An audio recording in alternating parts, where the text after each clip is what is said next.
Stoveleg Media, igniting conversation.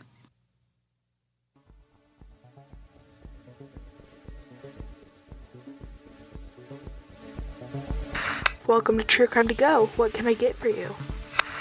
Yeah, I'd like a traffic jam with a side of road rage, please. Pull up to the second window and we'll see you next crime.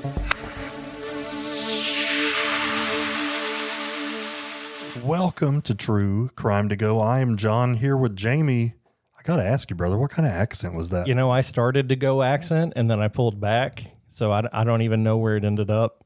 I think it just came out as whiny. So I apologize for that. Like Michael Scott, sometimes you start sentences not knowing where they're going to go. Oh, I never know where those are going to go. But today's case is, it's pretty scary for me. You and I both have kids. They just changed the law in Kentucky where kids can drive when they're 15, or at least get their permit. So we both have kids driving, and we're talking about road rage today. Do you have road rage?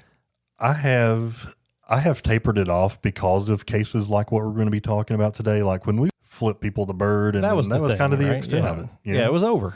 Like, hey, I don't like what you did, and I think it was stupid. And they're like, yeah, well, you're stupid. Or, yes, I also know what I did, and I didn't like it.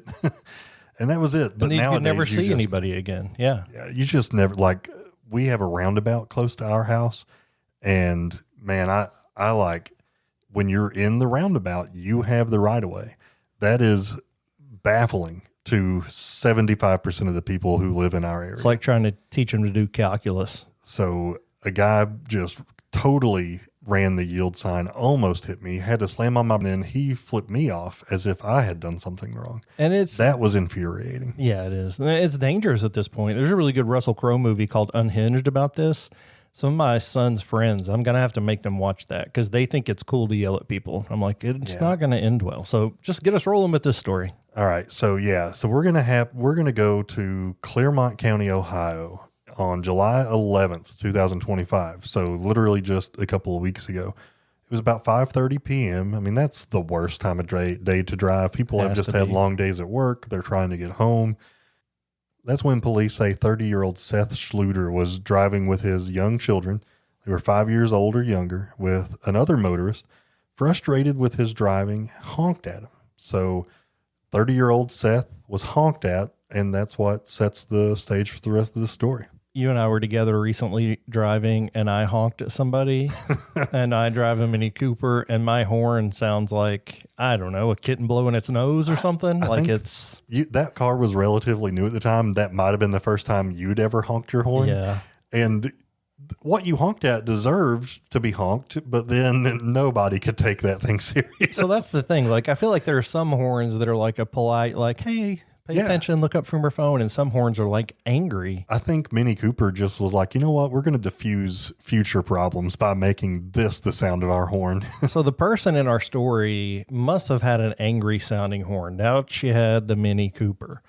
And Schlueter followed the woman who was in the car with her husband all the way to their house. Remember, his kids are in the car. So what started as a traffic issue, road rage, got serious quick. According to authorities, the wife drove on ahead and her husband stayed behind on the porch. Schlueter pulled up and got out of the car. The woman, who saw that this was going to be more than a drive-by screaming, freaked out, and she got out of her car and ran behind the house.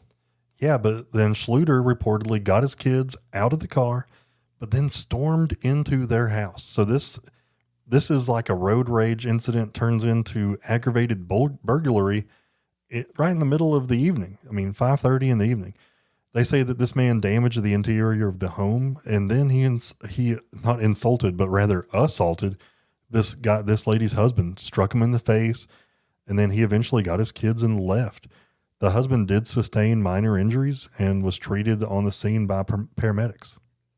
Thanks to surveillance, they got the whole thing on camera, and police showed up pretty quickly, and they were able to catch Schlueter at a nearby convenience store where he had met up with his wife, and he was there with his kids.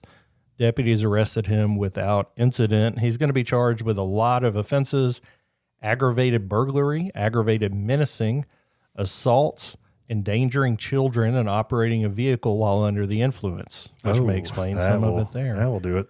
Currently being held at the county jail and has been denied bond. Yeah, I mean, so if this is a road rage incident, even without the kids, it's awful. But to have the kids in the car with you and then to get them out of the car as you do this burglary / assault, obviously this guy was not thinking clearly. He wasn't in his right state of mind because of alcohol or whatever substance he was on. But this guy clearly has problems even when sober. Right. And some people don't even need the alcohol or drugs in their system. They just lose control in anger and throw everything they know to be correct out the window. And it seems a lot like what this guy did. He went completely nuclear. I mean, I could say several different ways that maybe it should have been handled, but he is the aggressor here. After the horn is honked, I try to tell my kids, because they're always he hit me first, he did that first. You don't have to get people back. Like, it's not a contest. You're not going to live your life keeping score about who got you the best. And that's the case in traffic. If somebody cuts you off, if somebody flips you off, there's nothing that you can do that's going to make them change their life for the better coming out of anger. You're not going to get them to join your religion by ramming the side of their car. Yeah. There's been times where I've definitely done something stupid and I've been honked at, and I just try my best to let them know that I acknowledge it. And without saying sorry, just like, I don't know, I point at myself and I don't know if I do a body language that's like, I'm sorry, that one's on me. You know? I don't know if that diffuses it or not, but the most recent one with the guy almost killing me at the roundabout, I wanted to just like follow him to wherever he was going and let him know, like, hey, does it hurt to be so stupid, you know? Yeah. But honestly, nowadays, you just never know what you could be rolling up on. So I chose not to do that. There is one guarantee, though. It's not worth it. It's not going to, whatever you get out of that, it's not going to be worth the danger that you're putting yourself or that person or especially your kids in. So, do you remember the time that it was snowing and a person pulled out right in front of me on an icy road, and then I followed them to Walgreens? Yes. And then looked into the car that I was about to yell at, and it was about a 90-year-old woman. Yeah. That explained a lot, but yeah. So, you're not yelling, right? I wasn't going to be like, hey, you're an idiot, but I wanted to be like, hey, you almost killed me and my child. Yeah. Cause she probably really didn't know. Yeah. She was like, pretty I just told her to oblivious. like, be more careful because it is very dangerous outside. Tell my lady about DoorDash. All right. But yeah, I'm nervous about this. It's been on my mind with my kids driving now, and some of their friends are idiots, and maybe my kids are idiots too. All kids are. My son has a touch of developing brains. My son has a touch of the Barry Goldberg. Oh, yeah. So he's a little bit angry. I probably need to have this conversation with him. Yeah, I get that. He should listen to this episode, and you should share it with somebody in your life who has road rage. That would be amazing, guys. We appreciate it. It's been a crime story in 10 minutes or less. Would you like crime with that?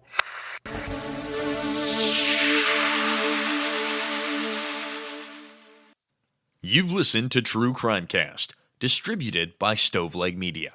Check out stoveleg.com to find out more about your hosts and to find other podcasts to listen to. Stoveleg Media, igniting conversation.